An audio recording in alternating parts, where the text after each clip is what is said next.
Welcome to the last video on a review of counting things. So the topic here is combinations, and this is probably the most useful of the three videos because combinations come up a lot. You use combinations when order does not matter. You use permutations when order does matter. And it seems like there's a lot more questions out there where order doesn't matter.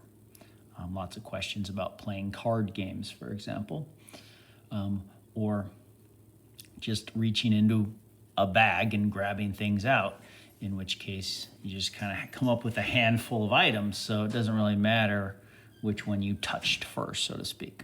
So combinations seem to be much more commonly used to answer these probability questions. All right, so let's look at the first problem. I've got 3 blue and 4 red marbles in a jar, so 7 marbles total. We're gonna reach in, we're gonna randomly grab 3 marbles and pull them out without replacement.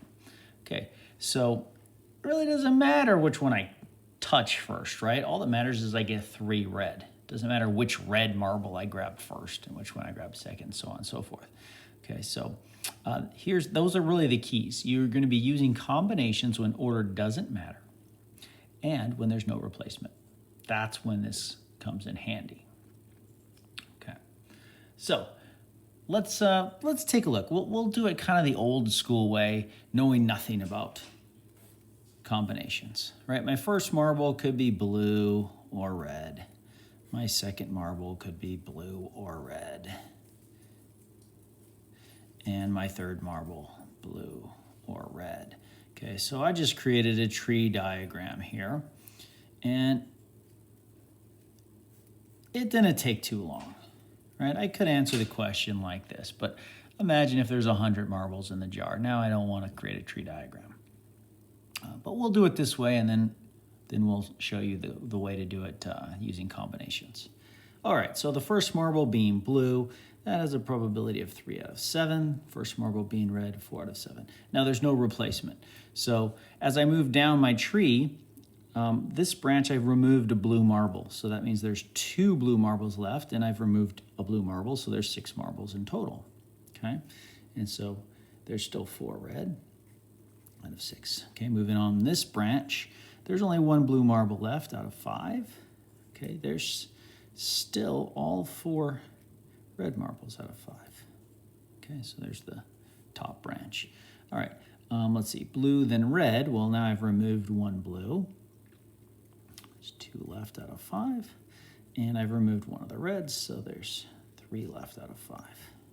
Okay, moving down this way, the first marble that came out was a red, so here I would still have all 3 blues, and there would be 3 reds left. Okay, this branch, I've now removed a blue, so there would be 2 left, and there would be 3 reds left. Okay, down here I've removed 2 reds, so I would still have all 3 blues available and 2 reds available. Okay, so I've now filled out the entire tree diagram. And notice as you, again, work down the branches, this is conditional. You have to adjust how many marbles are left as they're removed, okay?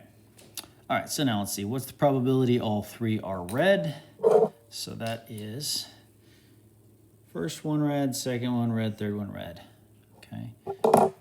So multiplying, that's 4/7 times 3/6 times 2/5. And there's your answer. All 3 are red. Now, nothing wrong with the tree diagram, but again, imagine if it had been a larger number of marbles.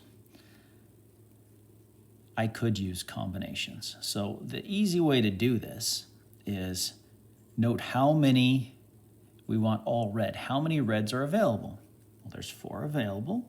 How many do I want to take? 3. So 4 choose 3. Now for my denominator, how many marbles are available in total? 7. And I'm going to choose, again, 3. So if I do 4 choose 3 divided by 7 choose 3, I'll get this same answer. Okay. How would I do this by hand? Well, 4 choose 3, that would be 4 factorial divided by 4 minus 3 factorial, just like the permutation, but then you also will throw in this additional 3 factorial because the order doesn't matter.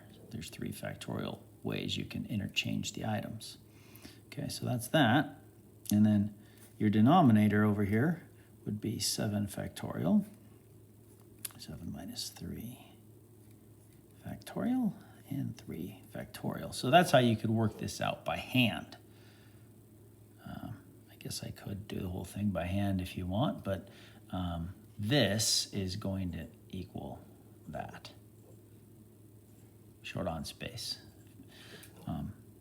And I doubt you're going to really want to work these out by hand.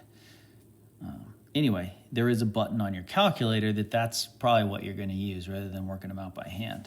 So it's NCR.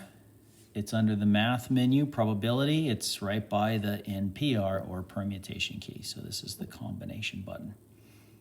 And that's what I would do. I would just do 4 choose 3 I know is 4. That's pretty simple. But the 7 choose 3 I don't know off the top of my head, so I would use my calculator button to figure that one out. Okay? All right, so that's how we can do it. Let's try one that's a little trickier here. What's the probability I get 2 red and 1 blue? Well, I could go back and say, okay, blue, blue. Nope, that's no good. 2 red. Blue, red, red. That one. Red, blue, red. That one. Red, red, blue. That one. I could go back and just calculate any one of those branches and then times by 3, or I guess I could do all 3 and add them together. It's the same thing. Or, again, combinations. Saves me a lot of time, especially if this were a larger number of marbles being drawn. So 2 red and 1 blue. First I go back and I say there's 4 red marbles in total. So 4 red marbles, I'm going to choose 2 of them. That's how many ways I can do that. Okay. 3 blue marbles, I'm going to choose 1.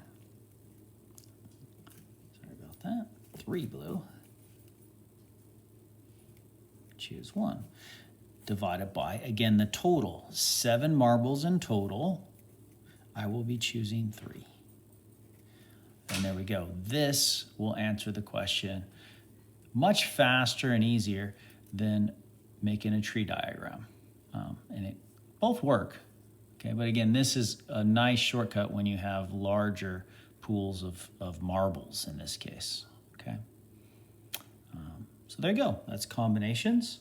And again, you use them when there's no replacement and order does not matter. All right, hopefully that's helpful. Good luck with Chapter 6.